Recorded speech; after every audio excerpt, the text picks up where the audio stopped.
ஒரு முக்கியமான கேள்வி. உங்களோட ஏஜ் அண்ட் இன்கம் சொல்லுங்களேன். ஏஜ் அண்ட் இன்கம் வந்து அது ஏறும், இறங்கும் மாறிக்கிட்டே இருக்கும். ஆக்சுவலி ஏறுமா? ஏஜ்ங்கிறது ஏறிக்கிட்டு தான் இருக்கும். இன்கம்ங்கிறது ஏறி இறங்கும். ம், 2த்தையுமே மேனேஜ் பண்றதுங்கிறது ரொம்ப கஷ்டம். ம். சொல்லலாமா ஆமா. வேணாமாங்கிறதும் ஒரு கேள்விக்குறி தான். இருந்தாலும் நீங்க கேட்கிறதுங்கிறதுக்காக சொல்றேன்.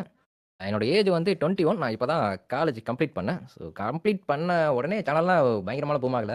எங்க வீட்ல அக்கம் பக்கத்துல இருக்கிறவன்லாம் கேட்க ஆரம்பிச்சுட்டானுங்க, "எப்ப வேலைக்கு போற?" அப்படின்னு. அது வேற தனி ம்ஹ்ம். டிப்ரஷன். போதாத குறைக்கு எக்ஸாம் ஏதாச்சும் எழுதுறியா? அந்த மாரிலாம் கேட்டு இது பண்ணானுங்க. நான் வேற ஏதாச்சும் படிக்கிறியா?